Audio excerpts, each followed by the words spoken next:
عزیزان محترم، سب سے پہلے تو میں قیام ولایت فاؤنڈیشن کے یوم تاسیس کے موقع پر آپ تمام قیام ولایت کے ذمہ داران کا مسئولین کو مبارکباد پیش کرتا ہوں، ہدیہ تبریک پیش کرتا ہوں، اور اسٹیج پہ موجود تمام عمائدین جو یہاں موجود ہیں ان تمام کی خدمت میں، آپ تمام سامع کی خدمت میں سلام پیش کرتا ہوں۔ قیام ولایت فاؤنڈیشن کا قیام اگرچہ کہ جیسا کہ بیان کیا گیا 15 سال سے قیام ولایت فاؤنڈیشن جو ہے وہ مومنین کے درمیان اپنی فعالیت دکھا رہی ہے، مومنین کے درمیان اپنی خدمات پیش کر رہی ہے۔ میں سمجھتا ہوں کہ ہماری حضرات کی یہ ذمہ داریاں ہیں، ان کی یہ خدمات ہیں کہ آہستہ آہستہ لوگوں کے اندر ایک شعور پیدا ہو رہا ہے، لوگوں کے اندر ایک تحرک اور لوگوں کے اندر ایک بیداری پیدا ہو رہی ہے۔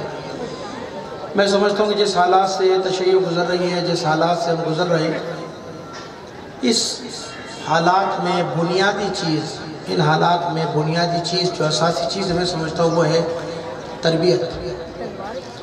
لوگوں کی تربیت کا سلسلہ بنیادی چیز ہے۔ جب تک تربیت نہیں ہوگی میں سمجھتا ہوں کہ معاشرے کے اندر تبدیلی لانا، معاشرے کے اندر جو ہے وہ معاشرے کو نیا رخ دینا بہت مشکل کام ہے۔ اسی لیے آپ دیکھ لیے امام خمینی رضوان اللہ تعالیٰ علیہ نے یہی کہا تھا کہ میری فوج جو آنے والی وہ ماؤں کی گود میں، کیونکہ وہ جانتے تھے کہ جب ان کی تربیت ہوگی تو اصل انقلاب کے محافظ، اصل انقلاب کا دفاع کرنے والے، حفاظت کرنے والے وہ ماؤں کی گود میں۔ اور آج دیکھ لیجئے الحمدللہ 42 سال گزر گئے، اربوں ڈالر خرچ کرنے کے بعد، اربوں روپیہ خرچ کرنے کے بعد سامراج کے استعمار کے ہاتھ کچھ نہیں آیا۔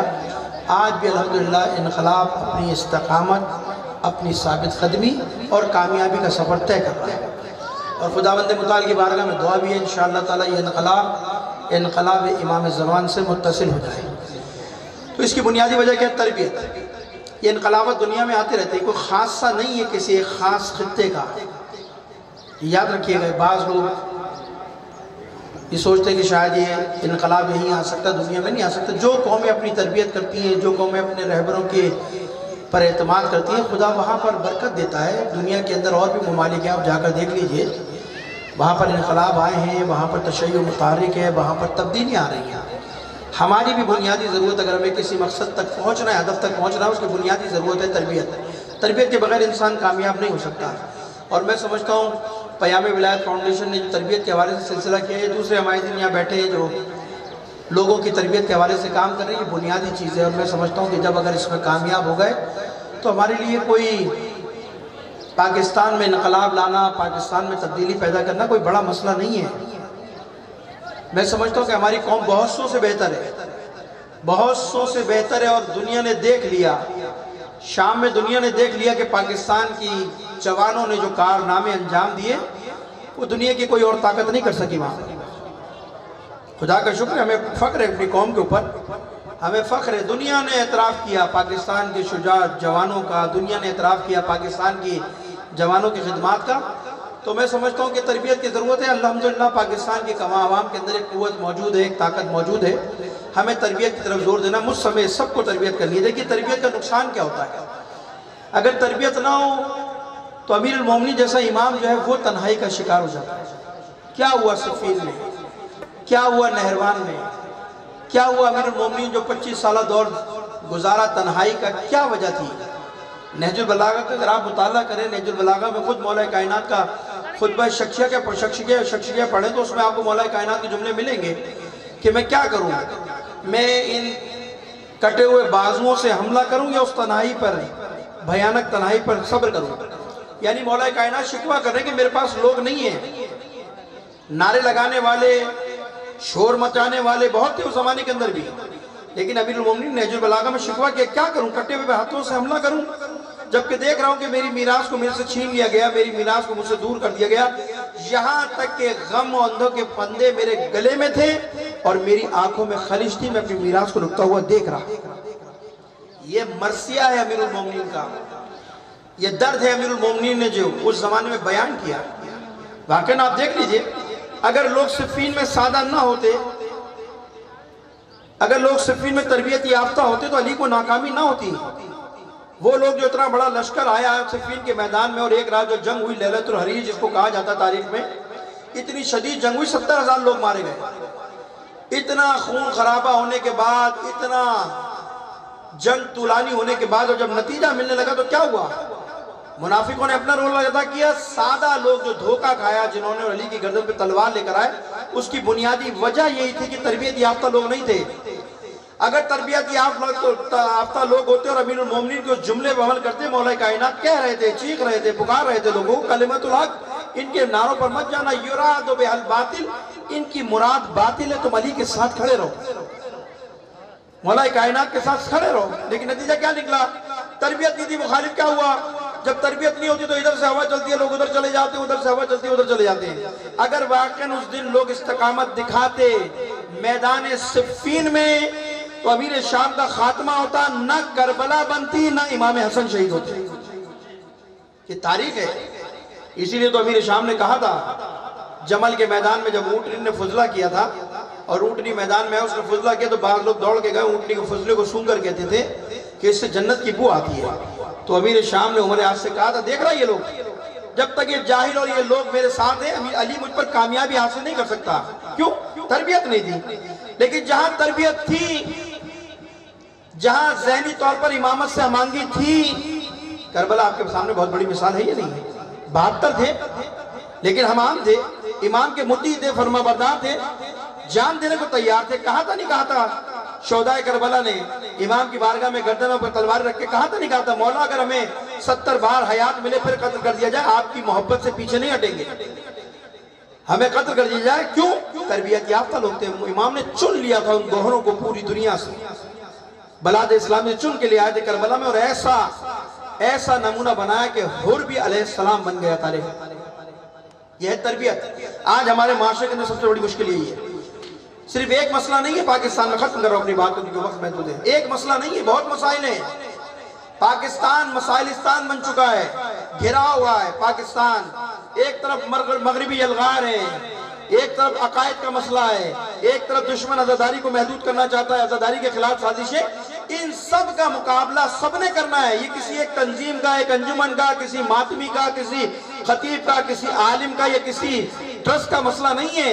جو شخص بھی کلمہ علی ولی اللہ پڑھتا ہے، اس کی ذمہ داری ہے تشیع کے حقوق کا تحفظ کرنا، اس کی ذمہ داری ہے، کسی ایک فرد کا کام نہیں ہے۔ اور قوم کو جب تک قوم کے اندر یہ سوچ پیدا نہیں ہوگی، یہ سوچ پیدا نہیں ہوگی اتحاد و وحدت کی، اپنے مسائل کو نمٹانا بڑا مشکل کام ہے۔ بہت صورتحال خراب ہے۔ بعض لوگ نہیں جانتے پاکستان میں عزاداری کے خلاف کیا ہو رہا ہے، کیا کچھ کیا جا رہا ہے۔ یہ تو چھوٹی باتیں تھی، عزاداری کے خلاف FIR کاٹنا، یہ چھوٹی بات ہے۔ مسئلہ FIR کا نہیں تھا، FIR کا کوئی خوف نہیں ہے۔ بات یہ کہ پاکستان ایک اسلامی ریاست ہے، پاکستان ایک اسلامی اسٹیٹ ہے۔ اس ملک میں ہندو اپنی مذہبی تہوار منائے تو اس کو آزادی ہے، عیسائی اپنا کرسمس ڈے منائے اس کو آزادی ہے۔ میں عزاداری کروں تو مجھ پر قدغن ہے، مجھ پر FIR ہے۔ یہ ملک کسی کے باپ کا نہیں ہے، اس ملک کی رگوں میں میرا خون ہے، مجھے قربانی دینی ہے، آپ کو قربانی دینی ہے۔ میرے آباء و اجداد نے، آپ کے آباء و اجداد نے قربانی دی تھی، ان کی قربانیوں کا نتیجہ یہ تھا کہ آج ہر مینار سے 5 وقت علی ولی اللہ وسیع رسول اللہ کی اذان کی آوازیں سنتے ہیں، یہ ان کی قربانی تھی۔ آج میں نے قربانی دینی ہے، کس لیے؟ اس لیے قربانی دینی ہے پاکستان میں میرے بچے کو پلنا ہے، میری اولاد کو اس میں پروان چڑھنا ہے۔ میں قربانی دوں گا اس لیے تاکہ میرا بچہ اس ملک میں آزادی کے ساتھ حسین حسین کر سکے۔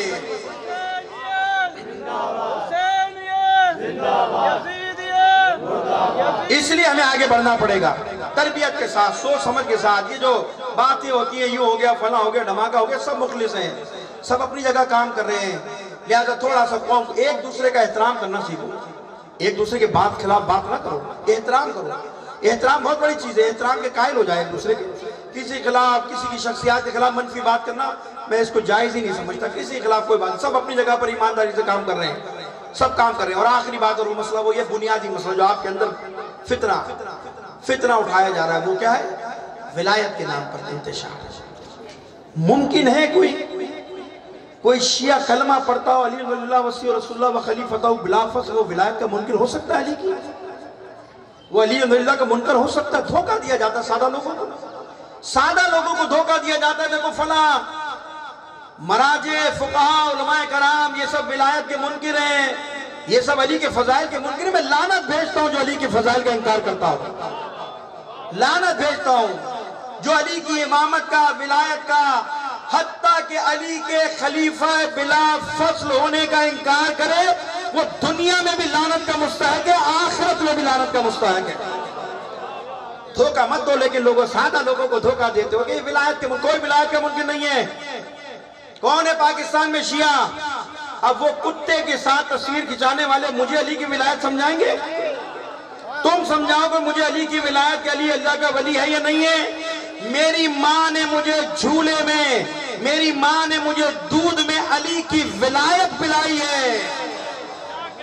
دھوکہ مت دو. آج پوری دنیا خوف زدہ ہے ان مراجوں سے. یہ کہاں تھے نام نہاد ولایت کے چیمپئن اس وقت جب عراق کے اندر امیر المومنین کے روزے کا محاصرہ ہوا تھا؟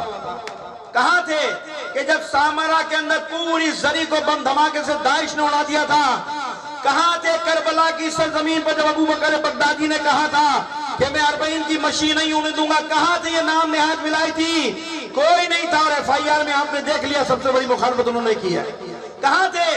مجھے بتاؤ آج کربلا، آج اگر شام آزاد ہے اور تم جا کر جناب زینب کے روزے کی زیارت کرتے ہو یا کربلا میں مشی کرتے ہو، یہ فقہاء مراجوں کا کردار ہے.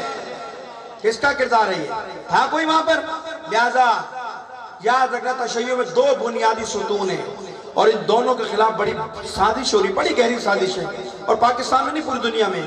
ایک ہے نظام مرجعیت و ولایت فقیہ، ایک ہے نظام عزاداری. چونکہ پوری دنیا میں مرجعیت نے، رہبریت نے ثابت کر دیا جہاں مرکز سے ٹوٹو گے، پتہ جب شاخ سے گرتا ہے نا پھر اس کی کوئی حیثیت دیتی، ہوا کبھی ادھر دھکا کے لے جاتی ہے، کبھی ادھر دھکیل دیتی ہے. جب تک شجر سے وابستہ رہو گے تمہاری حیثیت ہے، تمہاری اہمیت ہے. بکھر جاؤ گے ورنہ. اسی لیے دنیا میں تمہارے خلاف سازش ہو رہی ہیں.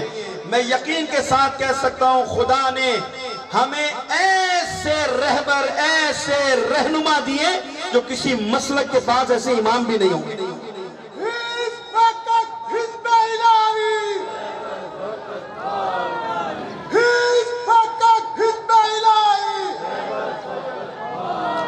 بس عزیزان نے ختم کر دیا. یہ رہبر کی طاقت ہے. آئیے انقلاب کے اثرات ہیں جو پوری دنیا میں تمہیں نظر آ رہے ہیں. آج تشیع نے پوری دنیا میں اپنے آپ کو ثابت کر دکھایا. جو بڑی بڑی عرب طاقتیں، قوتیں امریکہ اسرائیل کے سامنے ڈھیر ہو جاتی تھی. آپ نے دیکھا نا جب قاسم سلیمانی کو شہید کیا گیا تو رہبر نے کہا تھا ہم اس کا بدلہ لیں گے. دنیا ہلی ہوئی تھی، دنیا خوف زدہ تھی. رہبر نے اپنے بیان کو عملی طور پر عین الاسد پر حملہ کر کے بتا دیا ہم حیدر کرار کے ماننے والے ہیں، جو کہتے ہیں وہ کر کر دکھاتے ہیں. لہذا آج پوری دنیا خوف زدہ ہے، اس لیے سارے کھیل ہو رہے ہیں. میں تمام جوانوں سے کہتا ہوں ختم کر دیا میں نے اپنی بات. ان سازشوں میں نہ ہو. دعا کیا کرو پروردگار اس انقلاب کو انقلاب امام زمان سے متصل کر. ہماری جانیں قربان ہے. یہ تشیع کی شناخت ہے. وہ ایران کا انقلاب تھوڑی ہے. امام خمینی نے یہ تھوڑی کہا تھا کہ شیعوں کا انقلاب ہے. امام خمینی نے کہا تھا یہ انقلاب اسلامی ہے. دنیا کے اسلامی ممالک اس انقلاب سے رہنمائی لیتے ہیں اور لیتے رہیں گے. انشاءاللہ تعالی ہم خدا کی بارگاہ میں دعا کرتے ہیں خدا بند متعال اس انقلاب کو انقلاب امام زمان سے متصل فرما. والسلام علیکم ورحمۃ اللہ وبرکاتہ.